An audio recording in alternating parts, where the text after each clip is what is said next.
नमस्ते। अच्छा, कभी सोचा है कि ये जो हमारे आसपास की दुनिया है, पानी की एक बूंद से लेकर हवा तक जिसमें हम सांस लेते हैं, ये सब चीजें एक साथ बंधी कैसे रहती हैं? असल में ना, एक तरह का जादुई अदृश्य गोंद है जो पूरे ब्रह्मांड को जोड़े हुए है, और आज हम उसी की कहानी को समझने वाले हैं। तो फिर सबसे बड़ा सवाल यही है कि मॉलिक्यूल्स यानी अणु आखिर एक साथ टिके कैसे रहते हैं। ये अपने आप में एक पहेली जैसा लगता है ना? पर इसका जवाब केमिस्ट्री के सबसे बुनियादी और सबसे खूबसूरत सिद्धांतों में से एक में छिपा है। तो चलिए शुरू करते हैं अपना सफर। हम अणुओं के बीच के इसी रहस्यमयी बंधन की परतें खोलेंगे और देखेंगे कि आखिर ये सब काम कैसे करता है। और इस पूरी पहेली का जवाब पता है कहाँ छिपा है?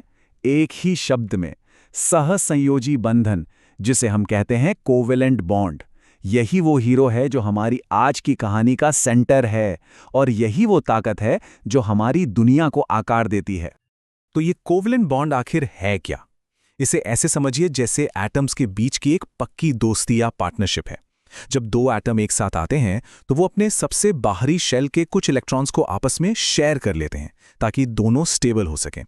यहां पर सबसे जरूरी शब्द है शेयरिंग। ये कोई लेन देन नहीं है, ये एक टीम वर्क है। चलिए इसे एक्शन में देखते हैं। यहां स्क्रीन पर क्लोरीन के दो एटम हैं।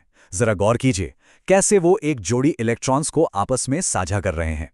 यही साझा की हुई जोड़ी वो गोंद बन जाती है जो दोनों को मजबूती से एक साथ बांध कर रखती है, और बस बन गया क्लोरीन का एक मॉलिक्यूल Cl2। तो ये जो साझेदारी है ना, ये सिर्फ एटम्स को जोड़ती नहीं है, इसके कुछ बहुत ही दिलचस्प नतीजे भी होते हैं। ये गुण ही तय करते हैं कि कोई चीज कैसी दिखेगी या उसका बर्ताव कैसा होगा। तो चलिए अब इस बंधन की खासियतों पर एक नजर डालते हैं। पहली और सबसे खास बात, ये बॉन्ड्स बहुत मजबूत और दिशात्मक होते हैं। मतलब ये कोई बेतरतीब जोड़ नहीं है। इनसे बने मॉलिक्यूल्स का एक फिक्स्ड 3D शेप होता है। जैसे पानी का मॉलिक्यूल हमेशा एक खास एंगल पर ही मुड़ा हुआ होता है। उनका एक तय स्ट्रक्चर होता है जो उनकी अपनी पहचान है। अब दूसरी जरूरी बात, ये जो कंपाउंड्स होते हैं ये आमतौर पर बिजली के अच्छे कंडक्टर नहीं होते। क्यों? क्योंकि इनके इलेक्ट्रॉन तो साझेदारी में बिजी हैं, मजबूती से बंधे हुए हैं। बिजली चलाने के लिए कोई फ्री चार्ज है ही नहीं। यही वजह है कि जो एकदम शुद्ध पानी होता है ना, वो बिजली का बहुत अच्छा सुचालक नहीं होता। और तीसरा गुण, इनके मेल्टिंग और बॉइलिंग पॉइंट्स, मतलब गलने और उबलने का तापमान अक्सर कम होता है। ऐसा इसलिए क्योंकि मॉलिक्यूल्स के आपस में जो एक दूसरे से खींचतान होती है वो थोड़ी कमजोर होती है। यही कारण है कि ऑक्सीजन एक गैस है, पानी एक लिक्विड है और मोम एक नरम सा सॉलिड। ये सब कोवैलेंट कंपाउंड्स के ही तो उदाहरण हैं। तो एक बार फटाफट देख लेते हैं। एक तय आकार, बिजली कंडक्ट नहीं करना, अक्सर गैस या लिक्विड स्टेट में पाया जाना, और कम मेल्टिंग बॉइलिंग पॉइंट्स। ये सारी अलग अलग बातें देखिए एक ही जगह से शुरू होती हैं।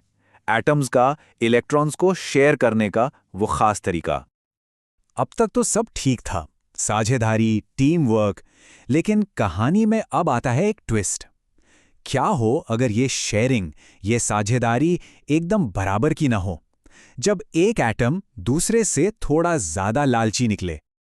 असल जिंदगी की तरह ही केमिस्ट्री में भी हर कोई बराबर का हिस्सेदार नहीं होता। यहीं पर एक नया आइडिया सामने आता है, इलेक्ट्रोनेगेटिविटी। बहुत आसान शब्दों में कहें तो ये किसी एटम की वो ताकत है जिससे वो शेयर किए हुए इलेक्ट्रॉन्स को अपनी तरफ खींचता है। मतलब एक तरह की खींचने की शक्ति।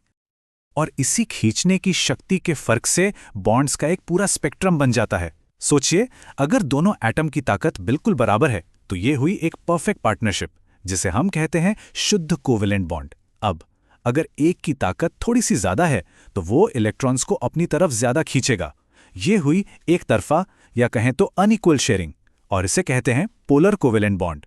और अगर एक एटम इतना ज्यादा ताकतवर है कि वो दूसरे से इलेक्ट्रॉन छीन ही ले, तो भाई ये तो साझेदारी बची ही नहीं, ये बन गया आयोनिक बॉन्ड। तो देखिए, ये एक पूरी कहानी है, बराबरी की दोस्ती से लेकर एक तरफा रिश्ते तक। और बस यहीं पर हमें कुदरत का असली कमाल देखने को मिलता है। जरा सोचिए, सिर्फ शेयरिंग के इस एक छोटे से नियम से और उसमें होने वाले हल्के फुल्के बदलावों से प्रकृति कितनी तरह तरह की चीजें बना देती है। पानी से लेकर हीरे तक और हमारे अंदर मौजूद डीएनए तक, सब कुछ। ये सोचना ही कितना कमाल का है कि केमिस्ट्री की इतनी बड़ी दुनिया सिर्फ एक सवाल पर टिकी है। एटम इलेक्ट्रॉन्स को कैसे शेयर करते हैं।